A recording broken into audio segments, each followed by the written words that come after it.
Bonjour, je m'appelle Sophie, j'ai 53 ans et je souhaitais vous lire ce poème que j'ai créé aujourd'hui en honneur à Madame Simone Veil, ministre de la Santé en 1974.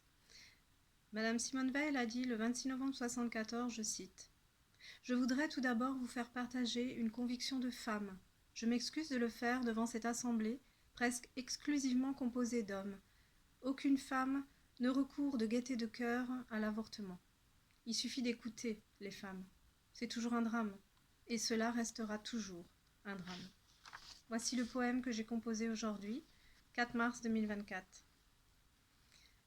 Dans la rondeur des âmes se cachent quelques larmes, qui portent en leur cœur d'innombrables douleurs.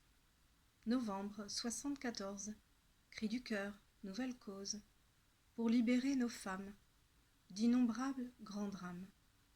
Elle l'a dit haut, elle revendique et veille, conviction de femme, mère veille, pour éviter les pièges ou le pire, quand elles rendent dernier soupir. Mars 2024, toutes ces années à se battre, pour que l'on entende et comprenne qu'elles ont eu mal dans leurs veines. Toutes celles non entendues, huées, persécutées et mal vues, à en crever de leurs entrailles, le bien ou le mal les tiraille. Si jeunes souvent et perdues, qu'une seule main tendue aurait pu leur porter assistance, se relever, vivre une délivrance. Pour tous ceux qui sont contre, je leur dis simple réponse. Savez-vous, sentez-vous ce que c'est être femme délaissée, mal aimée? Femme à qui l'on demande droiture, obéissance, sexe et luxure. Mais qu'en est-il ensuite d'assumer un grand vide de paternité?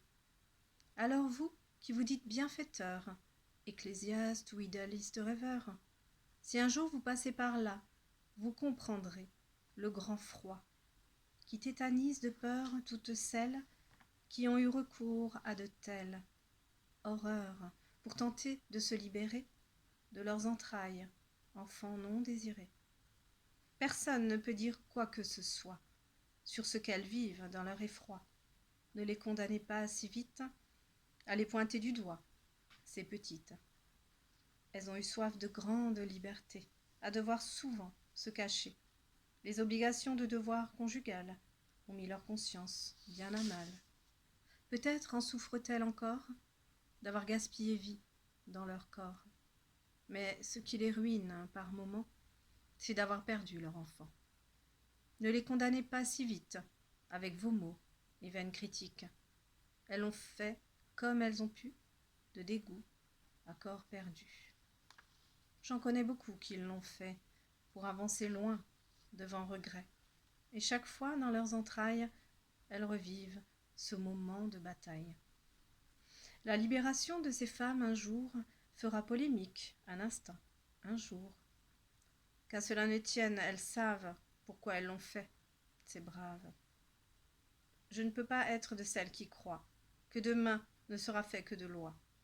Non, je suis de celles qui se sont battues sans règles, ni loi ou institut.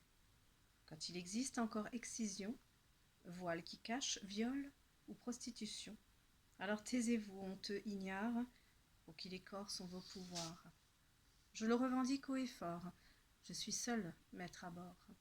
Des décisions prises à prendre, peut-être, de ces individus régnant en traîtres. Je leur dis passez humblement votre route, car de mes choix je n'ai aucun doute. Qui êtes-vous pour blasphémer paroles? Est-ce votre vie? Est-ce votre rôle?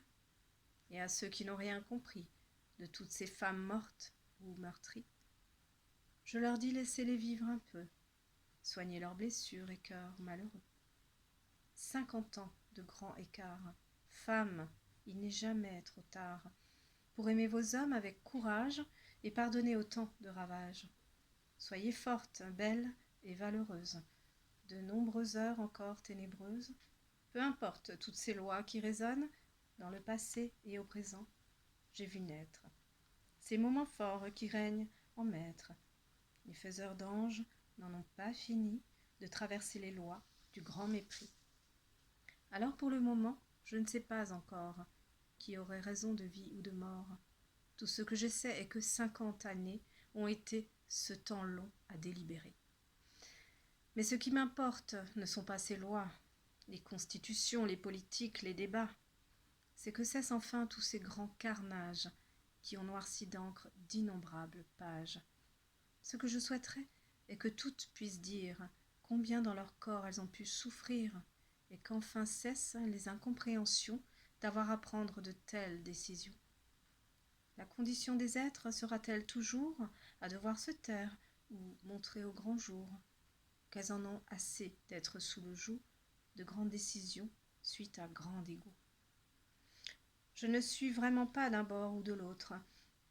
Je suis juste moi, ou alors vôtre, qui prêche la paix, l'amour, le vrai, celui à recevoir ou celui que l'on fait.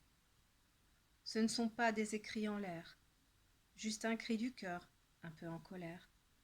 Doit-on à chaque fois passer par justice pour faire respecter notre douce matrice? Voilà, merci beaucoup pour votre écoute et partagez si vous le souhaitez. Belle soirée à vous.